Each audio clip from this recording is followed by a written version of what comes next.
શિયાળો આવતા જ લગભગ વ્યક્તિઓને ચીક્કીની યાદ આવી જાય છે, પણ ઘરે ચીક્કી આટલી ક્રિસ્પી નથી બનતી અથવા તો સમય જતાં એકબીજા સાથે ચીપકી જાય છે.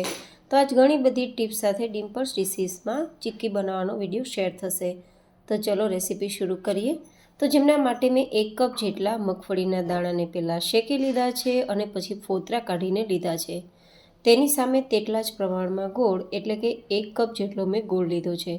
જેટલા દાણા તેટલો જ ગોળ લેવાનો છે. અને ચીક્કી બનાવતા પહેલાં જેમાં ચીક્કી પાથરવાની છે તેને તેલથી ચીકણું કરી લેવાનું, અને જેનાથી વણવાનું છે તે વેલણને પણ ચીકણું કરી લેવાનું, અને થપથપાવવા માટેની વાટકી હોય તેને પણ ચીકણી કરીને રાખવાની. આ બધી પ્રોસેસ પહેલાં કરવાથી ચીક્કી ફટાફટ બની જાય છે.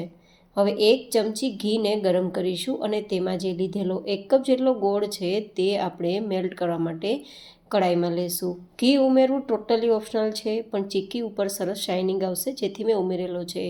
હવે ગોળને આપણે પહેલાં ઉકાળવાનું છે અને 4-5 ઉફાણ આવે પછી આપણે તેમાં પાયો તૈયાર કરવા માટે થોડું પાણી લઈ અને ચેક કરવાનું છે.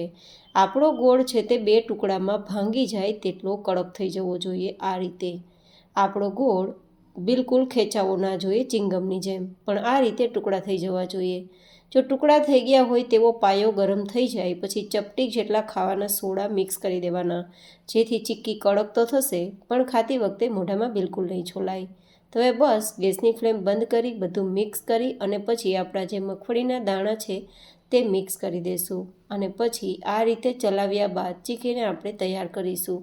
ગાઈઝ, ચીક્કી બનાવવા માટે ગોળનો પાયો જ પરફેક્ટ હોવો જરૂરી છે, નહીં તો ચીક્કી રબરની જેમ ખેંચાશે, બિલકુલ ક્રિસ્પી નહીં થાય. તો ધ્યાન રાખવાનું, ગોળના 2 ટુકડા થાય એટલો ગોળ ઉકળે અને પાયો આવે ત્યાં સુધી આપણે ગોળની પાઈ લેવાની છે.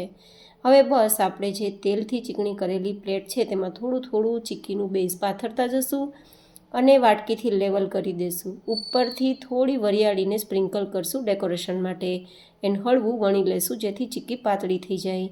હવે આ જ રીતે બધી ચીક્કી તૈયાર કરીને ઠંડી કરી લેશું. મેં આ રીતે નાની નાની ચીક્કી તૈયાર કરી છે. તમે મોટી ચીક્કી તૈયાર કરીને ટુકડા પણ કરી શકો છો. ઠંડી થઈ ગયા બાદ તમે જુઓ કેટલી ક્રિસ્પી છે અને આરામથી ટુકડા થઈ જાય છે. અને જ્યાં સુધી ચીક્કી પૂરી નહીં થાય ત્યાં સુધી આટલી જ ક્રિસ્પી અને એકદમ ટેસ્ટી રહેશે.